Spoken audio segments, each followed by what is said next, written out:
வணக்கம். இந்தியா பாகிஸ்தானுக்கு இடையிலான போர் நிறுத்தம் எதிர்வரும் 18ஆம் தேதி வரை நீடிப்பு. வெளிவிவகார அமைச்சரின் பாதுகாப்பு அதிகரிப்பு. அமைதிக்கான பேச்சுவார்த்தைக்கு தயாராகும் பாகிஸ்தான். இந்தியா பாகிஸ்தான் மோதல் நிலைமையின் தற்போதைய நிலை என்ன? இது தொடர்பிலான தகவல்களை இந்த தொகுப்பிலே விரிவாக பார்க்கலாம். ஏப்ரல் 22 பகல்கம் பயங்கரவாத தாக்குதலுக்கு பின்னர் நிலவுகின்ற பதற்றங்களுக்கு மத்தியில் இந்தியாவும் பாகிஸ்தானும் போர் நிறுத்தத்தை இம்மாதம் 18ஆம் தேதி வரை நீடித்துள்ளன. இந்நிலையில் இந்தியா பாகிஸ்தான் ராணுவ உயர் அதிகாரிகளிடையே மீண்டும் கலந்துரையாடல் இடம்பெறவுள்ளது. இந்த கலந்துரையாடலின் போது இரு நாட்டு எல்லைகளின் தற்போதைய நிலைமை தொடர்பில் பரிசீலனை செய்யப்பட உள்ளதாக இந்திய ஊடகங்கள் தெரிவிக்கின்றன. இதேவேளை குஜராத்தில் உள்ள பூஜ் விமானப்படை தளத்தை பார்வையிடுவதற்காக இந்திய மத்திய பாதுகாப்பு அமைச்சர் ராஜ்நாத் சிங் இன்று சென்றிருந்தார். இந்த விமானப்படை தளமானது கடந்த வாரம் பாகிஸ்தான் ராணுவத்தினரால் குறிவைக்கப்பட்ட இலக்குகளில் ஒன்றாகும். ஜம்மு காஷ்மீருக்கு சென்று கட்டுப்பாடு கோடு மற்றும் சர்வதேச எல்லையில் ஒட்டுமொத்த பாதுகாப்பு நிலைமையை மதிப்பாய்வு செய்து ஒரு நாளுக்கு பின்னர் பாதுகாப்பு அமைச்சரின் இந்த விஜயம் அமைந்துள்ளது. இந்திய விமானப்படை ஆபரேஷன் சிந்தூரில் மிகவும் தாக்கத்தை ஏற்படுத்தும் பங்கை வகித்ததாக இந்திய மத்திய பாதுகாப்பு அமைச்சர் இதன்போது கூறினார். இந்நிலையில் இந்தியாவின் பாதுகாப்பிற்காக ஒதுக்கீட்டை 50,000 கோடி இந்திய ரூபாவினால் அதிகரிக்க அந்நாட்டு அரசாங்கம் திட்டமிட்டுள்ளது. பாகிஸ்தானில் உள்ள பயங்கரவாதிகளின் தளங்களை இலக்கு வைத்து இந்தியா முன்னெடுத்த ஆபரேஷன் சிந்தூரை தொடர்ந்து பாதுகாப்பிற்காக ஒதுக்கீட்டை அதிகரிக்க திட்டமிட்டுள்ளதாக இந்திய ஊடகங்கள் செய்தி வெளியிட்டுள்ளன. இதேவேளை 21ஆம் நூற்றாண்டின் மிக நீண்ட வான்வெளி போர்களில் ஒன்றின் போது நாட்டை வெற்றிகரமாக பாதுகாத்தமைக்காக பாகிஸ்தான் விமானப்படையை பாராட்டுவதற்காக பாகிஸ்தான் பிரதமர் கம்ரா விமானப்படை தளத்திற்கு சென்றுள்ளார். பாகிஸ்தான் விமானப்படையின் துணிச்சலையும் திறமையும் அவர் இதன்போது பாராட்டியுள்ளார்.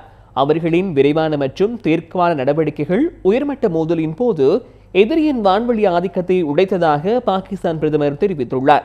இந்தியா ஒரு பிராந்திய வல்லரசாக மாறும் கட்டுக்கதையை பாகிஸ்தான் தகர்த்து விட்டதாகவும் அவர் கூறியுள்ளார்.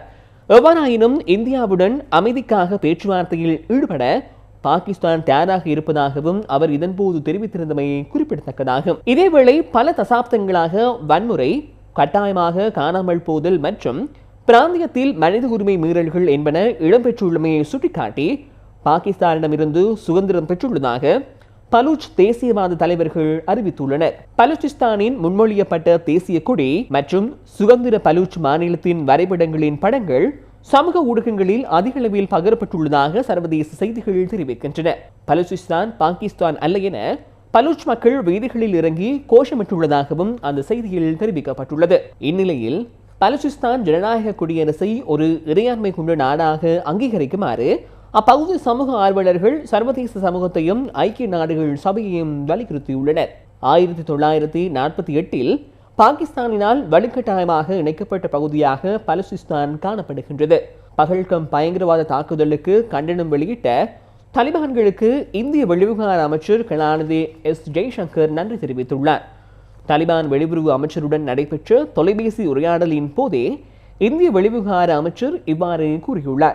இந்தியா மற்றும் ஆப்கானிஸ்தானின் தலிபான்களிடையே அமைச்சரவை மட்டத்தில் இடம்பெற்ற முதலாவது கலந்துரையாடல் இதுவாகும்.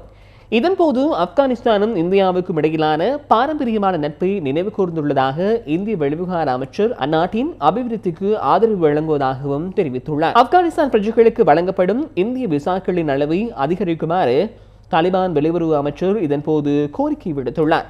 இதேவேளை இந்திய வெளியுறவு அமைச்சர் கலாநிதி எஸ் ஜெய்சங்கரின் பாதுகாப்பு திடீரென அதிகரிக்கப்பட்டுள்ளதாக இந்திய ஊடகங்கள் தெரிவிக்கின்றன. பாகிஸ்தான் இந்தியா போர் பதற்றம் சற்று தணிந்துள்ள நிலையில் இந்த பாதுகாப்பு அதிகரிப்பு மேற்கொள்ளப்பட்டுள்ளது. 70 வயதான வெளியுறவுத்துறை அமைச்சர் கலாநிதி எஸ் ஜெய்சங்கரின் பாதுகாப்பில் சிறப்பு குண்டுதுளைக்கான காரம் இணைக்கப்பட்டுள்ளது. புதுடெல்லியில் உள்ள அவரது வீட்டை சுற்றி பலத்த பாதுகாப்பு நடவடிக்கைகளும் மேற்கொள்ளப்பட்டுள்ளன.